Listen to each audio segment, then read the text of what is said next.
Mesdames, Mesdemoiselles et Messieurs, j'ai une bonne nouvelle. Possédez-vous un quelconque appareil numérique? Je postule que oui. Eh bien, sachez que moi aussi j'en possède un. Par conséquent, vous et moi sommes égaux et nous avons les mêmes chances de réussite. Oui, bien-aimé, beau discours, humaniste, mais utopique.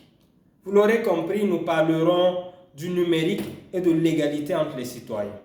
Mais avant de rentrer dans le vif du sujet, recevez les respects de la part d'un fou amoureux du réalisme. Au-delà de tous les indénombrables bienfaits du numérique, ce serait faire l'autruche que d'affirmer qu'à l'instant T, le numérique n'a pas créé d'inégalité entre les citoyens. Et pour vous en convaincre, je vous exposerai 3 critères discriminants du numérique. Le premier critère est un critère financier. Ne rêvons pas. Ni le fabricant d'appareils numériques, ni le commerçant ne sont des enfants de cœur. Par conséquent, il n'y a pas d'appareil numérique gratuit.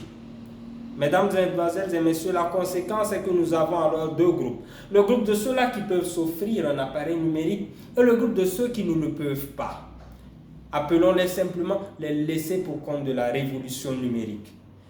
Ensuite, pour ceux qui disposent d'un appareil numérique, un second critère se pose. Il s'agit de celui de la connaissance.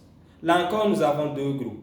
Nous avons le groupe de ceux qui connaissent bien leur appareil, qui en connaissent les fonctionnalités et les opportunités. Et nous avons le groupe de ceux qui en ont un usage compliqué, obscur, confus, victimes de leur propre électronisme. Sont-ils égaux? Pas aux yeux des employeurs en tout cas. Enfin, pour ceux qui disposent d'un appareil numérique, qu'ils aient la connaissance ou non, il est obligatoire qu'ils disposent de bonnes installations réseau, mais qu'ils disposent également de bonnes installations Internet. Or, ce n'est un secret pour personne que dans la plupart de nos États africains, de bonnes installations réseau, de bonnes installations Internet, c'est ce qui fait le plus défaut.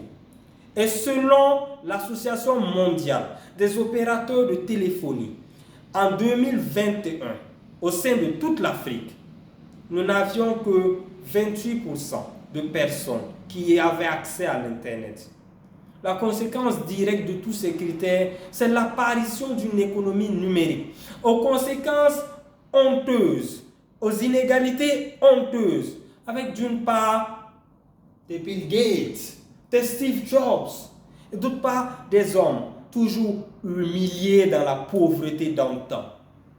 Mesdames et messieurs, il est à l'urgence que nous travaillions à disponibiliser des appareils numériques pour les couches vulnérables, que nous les formions à leur utilisation et que nous mettions en place les installations nécessaires. Sans cela, il n'y a pas d'égalité. Je vous remercie.